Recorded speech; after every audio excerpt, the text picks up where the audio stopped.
Mukunda jewellers మొట్టమొదటి factory outlet ఇప్పుడు కూకట్పల్లి, కొత్తపేట్, సోమాజిగూడ మరియు ఖమ్మంలో.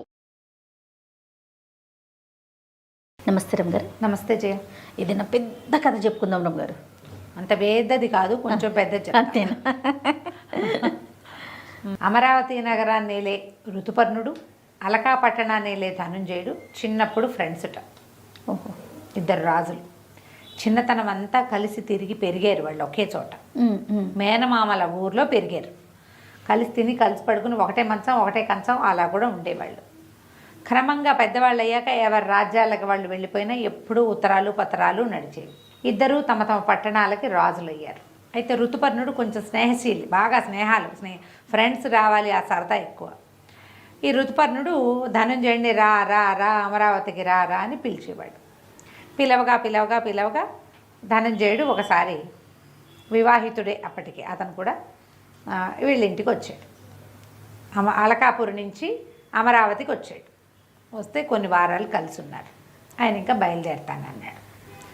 సరే, ఈ మన ఋతుపర్ణుడికి మహాద్భుత సౌందర్యవతి అని భార్య ఉంది, సౌదామిని ఆవిడ పేరు. ఓ పిల్లాడున్నాడు, మళ్ళీ గర్భవతి కూడా ఆవిడే. కొంచెం లేత నెలలు, ఒక మాదిరి నెలలు ఎక్కినాయి, 6-7 నెలలు ఉంటాయి. అయితే ఏమైంది, ఓ 4 వారాలు 5 వారాలు ఉన్నాక ధనుంజయుడు వెళ్ళిపోతానన్నాడు. కాదు అసలు కడుపు నిండినట్టే లేదు, ఇంకో 4 వారాలు ఉండు, ఇంకో 3 వారాలు ఉండు అని తెగ బతిమలాడాడు. ఆయన ఒప్పుకోవాలి. చాలా దిగులు పడి ఆ రాత్రి పడుకునేటప్పుడు భార్యతో చెప్పాడు, ధనుంజయుడు వెళ్ళిపోతానంటున్నాడు, నాకు తనివి తీరలేదు, చిన్నప్పుడు నెలల తరబడి కలిసి ఉండేవాళ్ళం మేము, ఒక్క నెల ఉండవయ్యా అంటే ఉండనంటున్నాడు, మరి ఉండమని నువ్వు చెప్పన్నాడు. ఈవిడేం చేసింది, మర్నాడు భోజనాలు వడ్డించేటప్పుడు, ఉండండి ఎలాగూ వచ్చారు, ప్రయాణమే 10 రోజులు పట్టేస్తుంది, మళ్ళీ ఎప్పటికొస్తారో పిల్లల పెళ్ళిళ్ళ నాటి కలుస్తాం మళ్ళీ, ఇప్పుడు ఖాళీగా ఉన్నారు, రాజ్యాల్లో ఏమీ సందళ్ళు అవి లేదు కదండి అంది. ఇతనేమనుకున్నాడు, అమ్మాయి కూడా అడుగుతోంది కదా అని, సరేలే అట్లాగే ఇంతగా అడుగుతున్నారుగా ఉంటానన్నాడు. ఉంటాననేసరికల్లా పక్కనుండే అంతరంగికులు ఉంటారు కదా, మీరు అడిగితే ఒప్పుకోలేదు, రాణిగారు అడిగితే ఒప్పుకున్నారు అనగానే ఈయనకు ఒక డౌట్ వచ్చేసింది. ఏమిటి వీళ్ళిద్దరూ కానీ ప్రేమలో పడ్డారా? ఈ కడుపుతో ఉన్నావిడే, ఆల్రెడీ కొడుకున్నావిడే తన చిన్ననాటి స్నేహితుడితోటి స్నేహంగా ఉంటోందేమోనన్న ఒక అనుమానం వచ్చేసింది మనసులోకి. ఇక అనుమానం ఎట్లా పెరిగి పెద్దదైందంటే, వాళ్ళు ఏ విషయానికైనా మొహమొహాలు చూసి నవ్వుకున్నా వాళ్ళు సైగలు చేసుకుంటారనిపించడం మొదలుపెట్టింది. అనుమానం పెనుభూతం, మామూలు అనుమానం కాదు, ఒక 4-5 రోజుల్లో పెంచేసుకున్నాడు. ఇప్పుడు మనకు అనుమానంగా ఉందనుకో జయ, ఎవరైనా కళ్ళార్పినా కూడా మనకు డౌట్ వస్తుంది, ఏంటి వీడు కళ్ళార్పినాడు, అంతే కదా రమ్ గారు కదా. నీవు అనుమానంగా ఉంటే ఊ అన్నా కూడా నన్ను ఊ అన్నారో వాళ్ళకి ఏదైనా ఊ చెప్పారు, అంతే ఇలా పిచ్చి డౌట్లు వచ్చేసి రాజుగారికి ఒక నమ్మిన బంటు ఉన్నాడు ఈ ఋతుపర్ణుడికి, సౌపర్ణుడు అతని పేరు. ఆ సౌపర్ణుడిని పిలిచాడు. నా స్నేహితుడైన ధనుంజయుడిని పేకొత్తరిచ్చేసేయమని ఆజ్ఞించాడు. సౌపర్ణుడు తెల్లబోయాడు. అదేమిటి ప్రభు, చిన్నప్పటి స్నేహం, 6 వారాలుగా ఆయన మన రాజ్యంలో ఉన్నాడు, పరాయి దేశపు రాజు, చంపటం కష్టం, పాపం, తప్పు, అసలు మీకు ఎందుకు ఇట్టాడికి వచ్చింది, ఆయనంటే మీకు పంచప్రాణాలంటే కాదు, వీడు నా భార్యని వాళ్ళలో వేసుకున్నాడు అన్నాడు. అనేసరికి నిర్ఘాంతపోయాడు. ఆవిడ ఎంత సౌమ్యురాలు, ఎంత సాత్వికురాలు, మహాపతివ్రత, పైగా 10 నెలల గర్భవతి, ఆవిడ మీద ఈయన మనసు పడ్డం ఏంటి, పోనీ ఈవిడ పోయి ఆయన మీద మనసు పడ్డం ఏంటి, పిచ్చగా పోతేను. ఎంత నీచంగా ఆలోచన, ఎంత నీచమైన ఆలోచన. రాజుకి తెగ నచ్చ చెప్పడానికి ప్రయత్నం చేశాడు. ఎంత నచ్చ చెప్పినా ఆయన ఒప్పుకోవాలి. చేస్తావా ఇంకోటి చేయించాలంటే సౌపర్ణుడు 4 రోజులు పోయాక రాజుకు బుద్ధి వస్తుంది. అప్పుడు ఇతనెట్టా బతికొస్తాడు, చల్లగా ధనుంజయుడి దగ్గరికి వెళ్ళి, ప్రభు నా మాట వినండి, ఎవరికి చెప్పద్దు, వెళ్ళిపోదాం, మీతో పాటు నేను వచ్చేస్తా, మిమ్మల్ని రక్షించడానికి ఎవరిని పిలవద్దు, మీ సైన్యానికి చీటీ రాసేద్దాం. చిన్న పాటి సైన్యం వచ్చింది, వాళ్ళు తెల్లవారేసరికి బయలుదేరేసరికి ఇక్కడి నుంచి పారిపోవాలి, మీకు ప్రాణహాని ఉంది అని చెప్పేసరికల్లా ఈ ఋతుపర్ణుడి నమ్మిన బంట అయిన సౌపర్ణుడు తనకెందుకు చెప్తాడు ఆ మాట, నమ్మి వెంటనే ధనుంజయుడు పరిగెత్తుకుంటూ బయలుదేరాడు. ఎప్పుడైతే ఋతుపర్ణుడికి ధనుంజయుడు లేడని, సౌపర్ణుడు కూడా కనపట్టలేదని తెలిసేసరికల్లా సౌపర్ణుడే ధనుంజయుడిని తప్పించాడు. వాడు అర్థమైపోయింది, నా పెళ్ళాన్ని వల్ల వేసుకోవడం కాకుండా నా నమ్మిన బంటను కూడా వల్ల వేసుకున్నాడు అనిపించింది.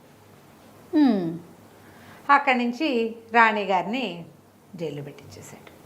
నిండు నెలల గర్భవతి. ఈవిడ వల్లేనన్నాడు. జనం అంతా ఆశ్చర్యపోయారు. ఈ పిల్లాడు, వీళ్ళకి ఒక పిల్లాడు ఉన్నాడుగా 5 ఏళ్లవాడు, తల్లి మీద వచ్చినటువంటి ఈ గొడవ, తల్లి అంతఃపురంలో లేకపోవడంతో వాడికి అనారోగ్యం పట్టుకుంది పిల్లాడికి. ఇంకో 2 నెలన్నరలో ఆవిడ కాస్త కన్నది.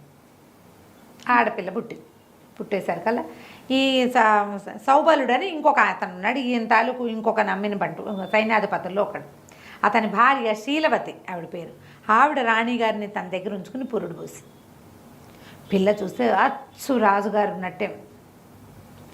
ఆవిడ ఏమంది, అమ్మా పిల్లని చూస్తే రాజు మనసు మారుతుందేమో, ప్రయత్నం చేద్దాం, పిల్లని నాకు ఇవ్వండి, నేను తీసుకెళ్ళి చూపిస్తాను. నెలపురుడు వెళ్ళింది. 40 రోజులైంది పిల్లకి. 40 రోజుల పిల్లకి బోల్డన్ని అలంకారాలు చేసి రాజకుమార్తెలాగా చేతులకి కంకణాలు, మెళ్ళో వస్తువులు, పాదాలకి బంగారు పాంజేబులు, చిట్టి కిరీటము పెట్టి చక్కగా అలంకారం చేసి ఈ శీలవతి చేతిలో పెట్టింది ఈవిడే సౌదామిని గారు. పెట్టేసరికల్లా ఈ పిల్లని తీసుకుని రాజుగారి దగ్గర తీసుకెళ్ళేసరికల్లా రాజు ససేమిరా ఒప్పుకోలే. ఆయనకి నమ్మకం ఇది కాలేదన్నమాట. ఏమైనా సరేనన్నాడు. ఏమైనా సరేనండి, అలాంటి దాన్ని పుట్టిన పిల్ల నాకెందుకు, నాకు వారసుడు ఉన్నాడు కదా, ఈ పిల్ల నాకొద్దు, పారేయండి ఎక్కడైనా అన్నాడు. పారేయమనేసరికల్లా ఇంకొక బంటుకి అప్పచెప్పాడు. తన అంగరక్షకుల్లో ఒకడికి అప్పచెప్పాడు. మళ్ళీ పారేయమని. సుబాహుడు, పిల్లని ఎవ్వరు లేని ద్వీపంలో పడేయండి, బతికి బట్టగడితే ఉంటుంది, లేకపోతే పోతుంది, చేత్తో చంపద్దు అని ఇచ్చేసరికల్లా ఈ సుబాహుడు సౌపర్ణుడు లాంటి వాడు కాదు. రాజు చెప్పినట్టు తూచా తప్పకుండా చేస్తాడు. ఆ పిల్లని తీసుకెళ్ళిపోయాడు. ఎక్కడో దీవిలో వదలడానికి నావెక్కేశాడు. ఎప్పుడైతే ఈ వార్త తెలిసిందో ఆవిడ గోలుమని విలిపిస్తూ రాజుగారి సన్నిధికి వచ్చింది. ఎవరు? తల్లి. వచ్చేసరికల్లా ఏమైంది, రాజుగారు అప్పుడు తీర్పు చెప్పేశాడు. ఆ పిల్లతో నాకు సంబంధం లేదు, పోతే పోయింది. ఈవిడ అతని వల్ల పడకముందు పుట్టిన కుమారుడే నా కుమారుడు, నా రాజ్యానికి వారసుడు ఉన్నాడు అని ఈ పిల్లని చేసేసాం కాబట్టి ఈవిడికి ఉరిశిక్ష అన్నాడు. అనేసరికి ఒక అశరీరవాణి వినపడింది పెద్దగా. సౌదామిని మహాపతివ్రత, ధనుంజయుడు ఉత్తమ స్నేహితుడు. ఇప్పుడు గనక ఇలాంటి పని చేస్తే, ఈమెకి ఏదైనా చేస్తే రాజుకి వారసులు లేకుండా పోతారు అనగానే రాజు ఆ అశరీరవాణి, అందరూ ప్రజలంతా ఆశ్చర్యపోయారు. సభలో ఉన్న వాళ్ళంతా అయ్యో అయ్యో అయ్యో, అశరీరవాణి చెప్తోంది, దైవం, ఈ మాట నమ్మాలి, రాణిగారికి శిక్ష వేయకూడదు, ఆమెకు శిక్ష వేయడానికి వీల్లేదు. ఈ లోపలేమో ఆ సుబాహుడు పిల్లని ఎత్తుకెళ్ళిపోయాడు. అయ్యో, పెద్దగా కేకలు పెట్టారు ప్రజలంతా. రాజు ఒప్పుకోలే దీనికి. ఈవిడికి ఇప్పుడు సౌపర్ణుడు ఈవిడ మాట వినే వాడిని తప్పించాడు. శీలవతి ఈవిడ మాట వినే ఆ అమ్మాయిని తన దగ్గర పెట్టుకుంది. ఇలా నమ్మిన బంట్లు ఎంతమంది ఉన్నారో రాణికి. ఎవరితోటో చెప్పిస్తోంది, ఈ మాట నేను నమ్మనన్నాడు. నమ్మననేసరికల్లా ఆవిడ కాస్త కుప్ప కూలిపోయింది. కూలిపోయేసరికల్లా జనాలంతా హాహాకారాలు చేశారు, కానీ స్పృహ తప్పిపోయింది. శీలవతి ఆవిడ మోసుకుపోయింది. ఇంతలో ప్రజలు ఈ మన అంతఃపురంలో ఉండేవాళ్ళు పరిగెత్తుకొచ్చారు. ప్రభు, రాకుమారుడు గుండె పగిలి మరణించాడు. అయ్యో, పిల్లాడు వాళ్ళ అమ్మ చెప్పింది, చెల్లెలు ఎక్కడో పారేశారు, ఈవిడ చచ్చిపోయిందని ప్రకటించేశారు. ఆ స్పృహ తప్పి పడిపోయిన ఆవిడ మరణాసన్నురాలుగా ఉంది అని ప్రకటించారు. పిల్లాడు అమ్మ తల్లి లేదన్నాక వార్త వినేసరికల్లా వాడు పెద్దగా ఏడ్చి స్పృహ తప్పిపోయి చనిపోయాడు పిల్లాడు. ఇప్పుడు ఏం చేశాడు ఈయన, వారసురాలుగా ఉండవలసిన పిల్లని అక్కడెక్కడో బడేయించాడు. ఈవిడేమో చచ్చిన దానిలాగా ఉంది, చచ్చిపోయిందో ఏమైందో, పిల్లవాడు పోయాడు. అంటే అశరీరవాణి నిజమేనమాట. నన్ను అనుమాన పిశాచం ఆవరించింది. ఆ అశరీరవాణి కూడా చెప్పింది, రాజుకి అనుమాన పిశాచం ఆవహించింది. అనుమానంతో ఇంత పనిచేశాడు. అతనికి ఏది తెలీదు, అతను ఏది చూడలేదు. సౌదామిని ఉత్తమ స్త్రీ, ధనుంజయుడు ఉత్తమ పురుషుడు, అసలు అవ్వకూడదు అట్లా. ఇతను ఒప్పుకోలే, కాదన్నాడు. కానీ ఇప్పుడు ఏమైంది, పిల్లవాడు మరణించేసరికి అశరీరవాణిని ఒప్పుకోవాల్సి వచ్చింది. పిల్ల ఏమైపోయిందో. ఈ లోపల శీలవతి ఏం చేసింది, శవాన్ని ఈవిడే పడిపోయిన ఆవిడ మోసుపోయింది, ఇంటికి మోసుపోయి రాణిగారు మరణించిందని ప్రకటించేసింది. ఇప్పుడు ఈయనకి రాణి పోయింది, కొడుకు పోయాడు, పిల్ల ఏమైపోయిందో. ఈ సుబాహుడు ఏం చేశాడు, ఏమైందో చూడాలి పిల్లని మోసుకెళ్ళాడు. తీసుకుపోయాడు వాడు. తీసుకుపోయి ఎక్కడో ఏదో పడవెక్కేశాడు. ఏదో ద్వీపానికి తీసుకెళ్ళాడు. ఆ ద్వీపంలో ఒక చిన్నది సుమారైన ద్వీపం, ఏవో చెట్లు గిట్లు ఉన్నాయి, కొన్ని జంతుజాలాలు ఉన్నాయి. ఎప్పుడైనా పడవ వాళ్ళు చేపలు పట్టడానికి వస్తారు తప్ప ఇంక అక్కడ ఏమీ లేదు. పిల్లని వదిలిపెట్టి అతను మళ్ళీ పడవెక్కడానికి వస్తుంటే ఆ అడవి వైపు నుంచి వస్తున్న ఒక ఎలుగుబంటి ఇతని మీద పడింది. సుబాహుడు చచ్చిపోయాడు. అయ్యయ్య. రాజుగారు సుబాహుడు తిరిగి వస్తాడు, ఎక్కడ వదిలిపెట్టాడు అడుగుతాము. చెబుతాడు, వెళ్ళి పిల్లని తెచ్చుకోవచ్చు అనుకున్నాడు. లేడు. ఇంతలో ఏమైంది, ఈ ఎలుగుబంటి అటు ఇటు చూస్తుంది కానీ పిల్లని నిద్రపోతుంది. అది కెవ్వమని ఏడుచుంటే ఎవరో ఉన్నారని ఎలుగుబంటి దాని మీదకి వచ్చును. సరే, ఆ చచ్చిపోయిన వాడిని అక్కడ బారేసి ఎలుగుబంటి దాని దారిని నడిపోయింది. అయితే ఆ సమయానికి మాధవుడు అనే ఒక జాలరి పూర్తిగా జాలరితనం కూడా కాదు, అతను గొల్లవాడు. ఏమి పంటలు అవి ఇబ్బందిగా ఉండి ఏం చేశాడట, 4 చేపలు పట్టుకోవడం కోసం చిన్న డింగి వేసుకుని ఇటు వచ్చాడు. గొల్లలు వాళ్ళది ఏవో గొడ్లు ఉన్నాయి కానీ పాలున్న రోజులు కావు. ఆ రోజుల్లో ఉన్న 3-4 గొడ్లు ఈయన మోప మీద ఉంటుంటే అప్పుడు పాలు ఉండవు కదా. అందుకని చేపలు పట్టుకుందాము, కనీసం ఇంట్లో తిండికైనా ఉంటాయి, కొన్ని ఎండు చేపలు పెట్టుకో. సో ఇట్లా ఆలోచనతో వచ్చాడు.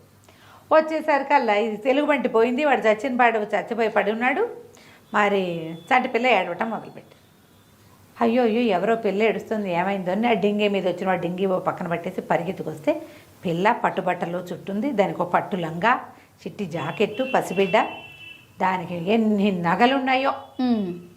నేను కాంతిపోయాడు. ఓ నాయనో, నగ పిల్ల ఎంత బాగా దొరికింది, ఈ నగలతో మన జీవితం వెళ్ళిపోతుంది కదా.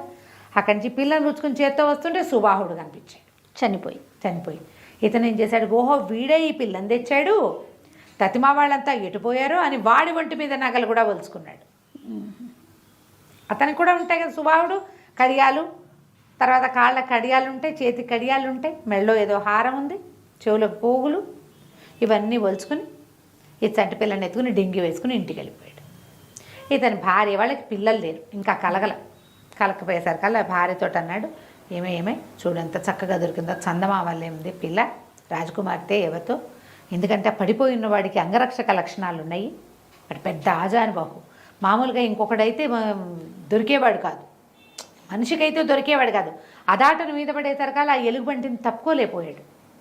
అతని దగ్గర ఒక్క కత్తి ఉందంతే అని చెప్పేసరికల్లా భార్య ఎందుకు నీ దుంపదేగా, నువ్వు ఎక్కడి నుంచి అయినా పిల్లని తెస్తే చుట్టుపక్కల వాళ్ళంతా ఏం చెప్పుకుంటారు, మనం ఎవరి పిల్లను ఎత్తుకొచ్చాము, వాడిని ఎవరినో చంపేశావు, నువ్వే చంపేశావంటారు, ఇదంతా తెలివిగల పని కాదంటే వద్దు, మనం ఇక్కడ అసలు ఉండద్దు, గొడ్లను తోలుకుని అడవి దాటి ఇంకో పల్లెటూరులోకి వెళ్ళిపోతాం, పిల్ల మన పిల్లేననుకుంటారు, మనం ఉన్న 4 గొడ్లతోటి దీని నగల్లో ఓ నగ అమ్మితే మన జీవితం వెళ్ళిపోతుంది, శుభ్రంగా పిల్లని పెంచుకుందాం, మనకి చంటి పిల్ల పాలనా దొరుకుతుంది, డబ్బు దొరుకుతుంది అనేసరికి బాగుందిగా. సాయంకాలానికల్లా గొడ్లు తోలుకుని అసలు ఈ పిల్ల ఉందన్న వాసన కూడా ఎవరికి రానివ్వకుండా వెళ్ళిపోయారు.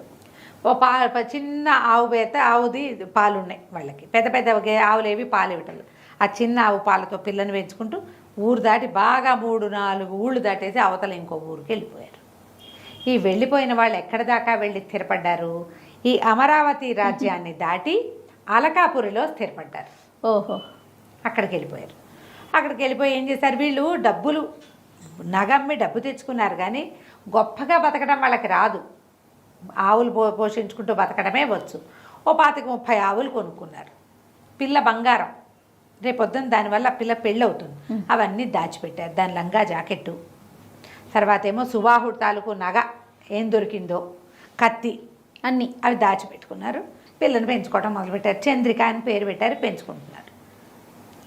ఈ ఋతుపర్ణుడు అధ్వాన్నంగా అయిపోయాడు, ఏం చెయ్యాలో తెలీదు, దీనంగా ఉండేవాడు. సుబాహుడు వస్తాడన్న ఆశ. ఇట్ట 15 సంవత్సరాలు గడిచాయి. ఈ 15 ఏళ్ళు వచ్చాక ఈ చంద్రిక వాళ్ళ అమ్మ నాన్న ఏదో చిన్న నగ గట్టు పెట్టేవాళ్ళు, పిల్ల చక్కగా ఆవులు తోలటము, పాలు పెతకటము అవన్నీ నేర్చుకుంది. కానీ పిల్లలో ఒక రాజసం ఉండేది, అది అందంగా ఉండేది, పిల్ల తెలివిగా కూడా ఉండేది.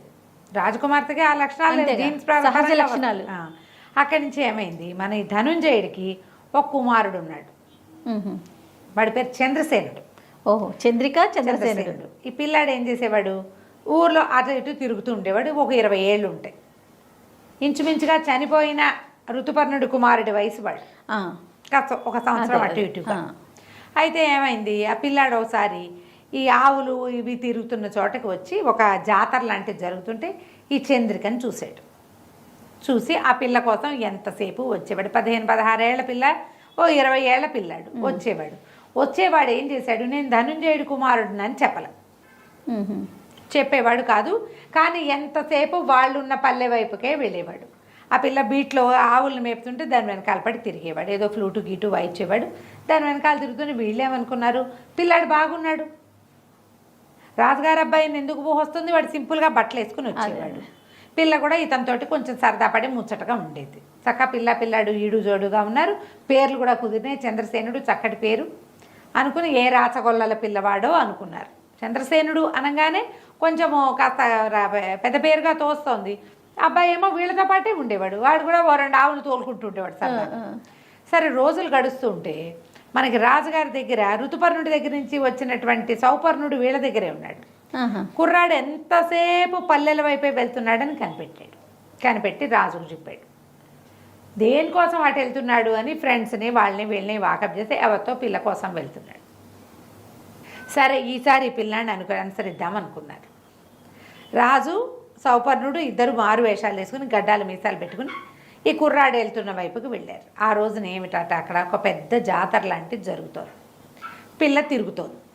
ఆ పిల్ల వెనకాల పడి వీడు తిరుగుతూ కనపడేసరికల్లా ఏమిటో ఎవరో అమ్మాయి భలే బాగుంది, చక్కగా ఉంది, ఎక్కడదో ఇంత చక్కటి పిల్లకి గాజులు అవి కొనిపెట్టద్దు అన్నాడు. అనేసరికి అమ్మాయి గాజులు కాసిపడే రకం కాదండి, గాజులు కాసిపడే రకం కాదు, అలాంటి సరదాలు ఏమి ఉండవు అమ్మాయికి అన్నాడు. అనేసరికల్లా ఈ లోపల ఏమైంది, ఆ మాధవుడు ఈ పిల్లవత్తన్ని పెంచుకుంటున్న గొల్ల ఆయన ఉన్నాడు కదా, ఆయన అటు వచ్చి ఎవరు బాబు, ఏ ఊరు బాబు అని వీళ్ళని పలకరిస్తే ఏదో మాట మీద కుర్రాడు ఎవరో పిల్ల వెనకాల తిరుగుతుంటే ఏమిటని వాకప్ చేస్తున్నామంటే, అయ్యో పిల్ల మా పిల్లేనండి వీళ్ళు చెప్పారు.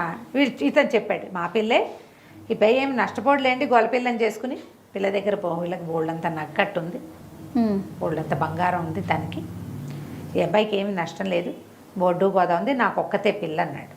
అనేసరికి వీళ్ళ కొళ్ళు మండిపోయింది. ఇతను నేను గొల్ల యాదవులం మేమని క్లియర్గా చెప్పాడు. గొడ్డు గోదా ఉన్న ఇల్లు, పిల్లకి బంగారం ఉందనేసరికల్లా వీళ్ళు ఏం చేశారు, రాజుగారు ఆ చంద్రసేనుడి దగ్గరికి వెళ్ళాడు, కొడుకు దగ్గరికి వెళ్ళి ఏమిటో అంటే, అవునండి వివాహం చేసుకుంటాను, ఈ అమ్మాయే కావాలి నాకు అనగానే రాజుగారు చొక్కా పుచ్చుకున్నాడు కొడుకును. అవురవరా రాకుమారుడు, ఈ రాజ్యానికి ఉత్తరాధికారివి, గొల్లపిల్లని చేసుకుంటావా నువ్వు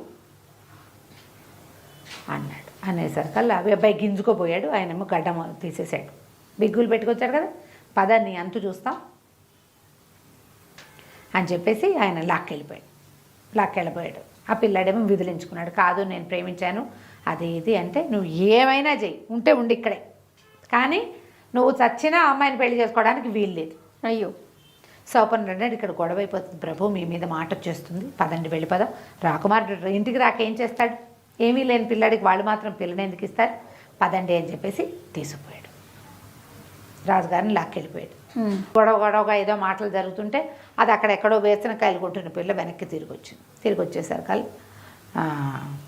రాజకుమారుడిని చూసి, ఏమండి ఈ గొల్లలు అయితే తక్కువ, రాజుగారి మీద ఓ ఎండా, గొల్లాడి మీద ఇంకో ఎండా కాస్తుందా, మా మీద కాసే ఎండా ఆయన మీదే కాస్తుంది, మాకు దాంతోటే పండుతుంది, ఆయనకి దాంతోటే పండాలి, గొల్లలవని నన్ను పెళ్లి చేసుకోవడం మానేస్తానంటే నువ్వు అసలు నాకు వద్దు, మీరు మేము సాటి వాళ్ళం కాదు అని మీరు అనుకునేటట్టయితే వెళ్ళిపో, నువ్వు నాకు నీతో పెళ్ళే అక్కర్లేదు, నువ్వు అక్కర్లేదు, మేము మనుషులంగామా, కులం ఆ ప్రధానం గుణం కాదా, మేము నీ కులం అడిగామా, మా నాన్న అడిగాడా, నేను అడిగానా, వెళ్ళి నువ్వు ఇక్కడి నుంచి అనేసి. రాకుమార్తె కదా, అమ్మాయి ఆభిజాత్యాన్ని తగ్గించుకోవడం అమ్మాయి వల్ల కాదు. అక్కడి నుంచి ఇంటికి వెళ్ళిపోయాడు. ఏమై వద్దంటుంటే ఏం చేస్తాడు, కానీ ఇంటికి వెళ్ళి బిక్కమొహం వేసుకుని కూర్చుని ఉన్నాడు.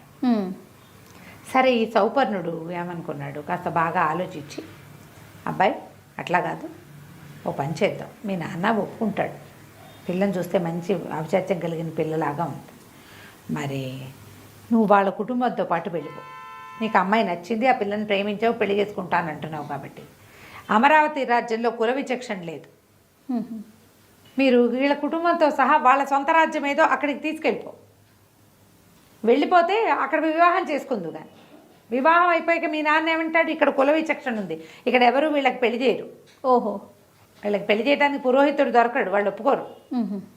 ఇక్కడ ఉంది ఈ రాజ్యం పట్టింపు ఇది, అక్కడ లేదు అట్లా. రాజు ఇతరుల అంటే ఈ ప్రజల తాలూకు వివాహాది వ్యవహారాల్లో కలగ చేసుకోడు, రాచరికంలో ఆ పందా లేదు అక్కడ, ఇక్కడ ఉన్నది అనేసరికల్లా సరే చంద్రసేనుడు ఏం చేశాడు, మళ్ళీ వాళ్ళ ఇంటికి వెళ్ళి మాధవుడి దగ్గరికి వెళ్ళి బతిమలాడి, పిల్లల్ని నీతో పాటు వచ్చేస్తాను, మీ 50 ఏళ్ళ ఆలమందలు మొత్తం తోలుకొని వెళ్ళిపోదాం. ఇలాగా మైగ్రేట్ అవ్వటం ఆ రోజుల్లో ఉంది. అట్లాగే అతను మైగ్రేట్ అయ్యి ఇక్కడికి వచ్చాడు. అవును. ఇక్కడి నుంచి వెళ్ళొచ్చు కదా. సరే ఆ మొత్తం సమాజం అంతా వెళ్ళిపోయారు వీళ్ళు. 2 పూటలు చంద్రసేనుడు కనపడకపోయేసరికల్లా రాజుగారు ప్రశ్నించాడు, ఏడి పిల్లవాడు ఏడి అని అడిగేసరికల్లా సరే ఇది జరిగింది. ఇప్పుడు ధనంజయుడు కొడుకుని తెచ్చుకోవడం కోసం అమరావతికి వెళ్ళాలి. వెళ్తే అక్కడ పరిస్థితి ఏంటో తెలియదు. అంతేగా. అక్కడి నుంచి ఇంకేం చేస్తారు, సౌపర్ణుడు అన్నాడు పర్వాలేదు ప్రభు, మారువేషాల్లో అయినా వెళ్దాం, అక్కడికి వెళ్దాం పదండి అన్నాడు. బయలుదేరారు. సరే వీళ్ళతో పాటు సౌపర్ణుడు కూడా వెళ్ళిపోయాడు. రాజును చూడాలని ఉంది అతనికి, ఎన్ని సంవత్సరాలు అయింది కదా. అయ్యేసరికల్లా ఈసారి ఋతుపర్ణుడు కూడా మరి మన ధనుంజయుడు కూడా ఆ రాజ్యానికి బయలుదేరాడు. ఈ మాధవుడు ఏం చేశాడు, పిల్ల తాలూకు నగ నాణ్యం అన్నీ తీసుకొచ్చుకున్నాడు తనతోటి. మరి మైగ్రేట్ అయిపోతున్నారు కదా, అన్నీ తీసుకొచ్చేసాడు. తీసుకొచ్చి వీళ్ళు ఊరు చేరిన తర్వాత ఈ ఊరు చేరాక వివాహం చేసేసారు. రాజుగారి దగ్గర ప్రింట్ వేయించుకోవాలి, అక్కడ పద్ధతి అనమాట, రిజిస్ట్రేషన్. రాజుగారి దగ్గరికి తీసుకుపోయారు, పెళ్లి కూతుర్ని పెళ్లి కొడుకుని తీసుకుపోయారు. ఈ మాధవుడు కూడా వెళ్ళాడు. వెళ్ళి అయ్యా నేను గొల్లవాడినే కానీ మేము గొల్లలము, మా పిల్ల కాదండి, నాకు దొరికింది ఫలానా దేవిలో, ఇగో ఈ నగతో దొరికింది, నేను పెంచుకున్నాను, ఏ జాతి పిల్లో తెలీదు, కానీ క్షత్రియుల పిల్ల అవ్వడానికి అవకాశం ఉంది అనేసరికల్లా ఆ నగలు చూసేసరికల్లా ఆయన గుర్తుపెట్టాడు. అవన్నీ తన భార్య నగలు. రాజు గుర్తుపట్టేశాడు, కేకలు పెట్టారు. ఈ లోపల ఏమైంది, ఈ వీళ్ళతో పాటు వెళ్ళిన సౌపర్ణుడు ధనుంజయుడిని కూడా ప్రవేశపెట్టాడు. ఇతను పరిగెత్తుకుంటూ ఋతుపర్ణుడు సింహాసనం దిగేసి వెళ్ళి తన స్నేహితుడిని కౌగిలించుకున్నాడు. ఆయన మారువేషంలో వచ్చాడు, కొడుకు కోసం వచ్చాడు కదా, వెతుక్కుంటూ వచ్చాడు కాబట్టి మారువేషంలోనే ఉన్నాడు.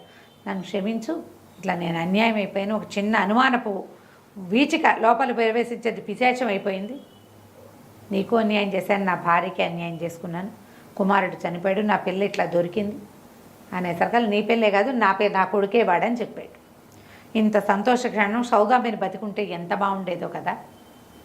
అంటే శీలవతిని అడిగారు, ఆ అమ్మాయి ఆవిడది ఏమైనా చిత్రపటమైనా ఉందా మీ దగ్గర, ఈయన ఏం చేశాడు, అంతఃపురంలో ఉన్న ఆవిడ ఫోటోలన్నీ తగలబెట్టించాడు కోపంతో. అప్పుడు అంటే కాదు ప్రభు, మాకు ఊరు నుంచి ఒక శిల్పి వచ్చాడు, ఆ సౌదామిని మీద ప్రేమతోటి ఒక శిల్పం చెక్కిచ్చి పెట్టాను, చూద్దురు కానీ మా ఇంటికి రండి అని. ఈ కూతుర్ని అల్లుడిని ధనుంజయుడిని సౌపర్ణుడిని అందరినీ వెంబడి పెట్టుకుని ఆ శీలవతి వాళ్ళ ఇంటికి వెళ్ళారు. శీలవతి వాళ్ళ ఇంటికి వెళ్తే అక్కడ విగ్రహం కనపడింది. ఈయన అన్నాడు, రాజుగారు ఆశ్చర్యపోయాడు, ఇదేమిటి సౌదామిని వృద్ధురాలైనట్టు చెక్కిచ్చారు విగ్రహం.